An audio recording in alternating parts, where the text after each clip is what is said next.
মাননীয় স্পিকার, মহামান্য রাষ্ট্রপতির ভাষণের উপর যেহেতু বক্তৃতা রাখছি ধন্যবাদ প্রস্তাবের উপরে, মহামান্য রাষ্ট্রপতিকে ইনস্টিটিউশনের প্রধান হিসেবে ধন্যবাদ এই জন্যই জানাই যে 2024-এর 5ই আগস্ট থেকে 8ই আগস্ট পর্যন্ত এই রাষ্ট্রে সরকারবিহীন অবস্থায় যে রাষ্ট্রের অভিভাবকের ভূমিকা পালন করেছেন সেই জন্য। সেই 5ই আগস্ট থেকে 8ই আগস্ট পর্যন্ত প্রধানমন্ত্রী তৎকালীন ফ্যাসিস্ট শেখ হাসিনা পালিয়ে গেছে, পার্লামেন্ট ডিজলভ হয়েছে, মন্ত্রিপরিষদ নাই,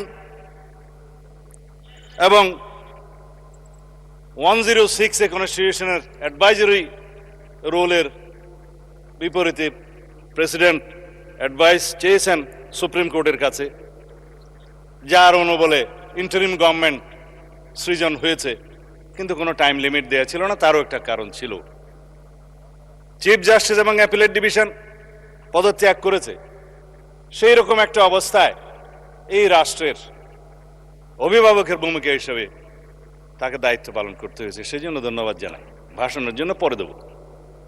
আমাদের এখানে একজন মাননীয় সংসদ সদস্য আছেন, বিরোধী দলের চিফ হুইপ জনাব নাহিদ সহ আরো অনেকেই চিফ অ্যাডভাইজার ডক্টর ইউনূস সাহেবের নেতৃত্বে শপথ গ্রহণ করেছিলেন।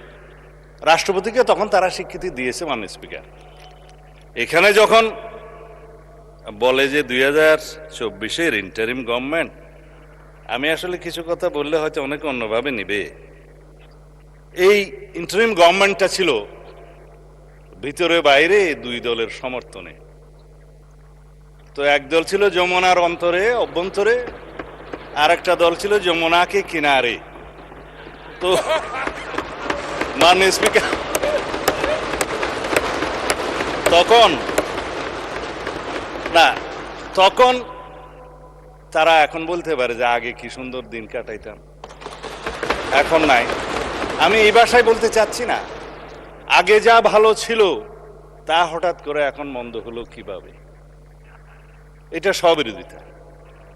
মাননীয় স্পিকার, এর বেশি বলতে চাই না। আমার নতুন দলের নতুন বন্ধুরা নতুন বন্দোবস্তের নতুন রাজনীতি করছে, পুরানো বন্দোবস্তের আদলে জুলাই যোদ্ধারা আওয়ামী যোদ্ধার সাথে সাক্ষাৎ মোলাকাত করতে যায় চট্টগ্রামে, আমি বলতে চাচ্ছি না, এটা আমার বলা ঠিকও না। সুতরাং বন্দোবস্ত নতুন হলে রীতিনীতি সুরত আদলও নতুন হতে হবে। এটা মানে স্পিকার, আমি অনুরোধ করব যাতে এগুলাতে কেউ মনে না করে আর কি। যাই হোক, সেই অন্তর্বর্তীকালীন সরকারের মেয়াদ তো একটা অনির্ধারিত না হলেও এটা নির্ধারণ জনগণ করে দিয়েছিল। কেউ কেউ নির্বাচন তখন চায় নাই, কিন্তু নির্বাচন আদায় করে নিতে হয়েছে। মানে স্পিকার, এখানে সেটা দেশের ইতিহাস সাক্ষী দেবে। তো সুতরাং ওই 4 দিনের সরকার, 4 দিনের দুনিয়া। তো এখন বলতে গেলে যে ও उम्र दराज मांग के लाए थे 4 दिन, 2 अर्जों में काट गए, 2 इंतजार में, তখন খতম হবে। তো এটা হচ্ছে শের, আমার কথা না। এখন আমি বাস্তবে আসার জন্য বলছি, আমরা একটা গণতান্ত্রিকভাবে নির্বাচিত সরকার, একটা ঐতিহাসিক নির্বাচন হয়েছে, সারা বিশ্ব স্বীকৃতি দিয়েছে। যারা ইলেকশন অবজারভার্স এসেছিলেন ইইউ সহ সমস্ত দুনিয়া থেকে, তারা সবাই বলেছে বাংলাদেশে একটা সুষ্ঠু শান্তিপূর্ণ নির্বাচন হয়েছে।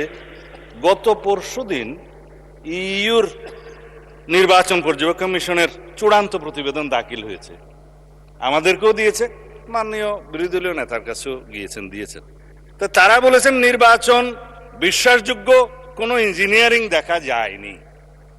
গতকালকের পত্রিকা 1টা 2টা 3টা, আমার কাছে আর বেশি পত্রিকা নাই।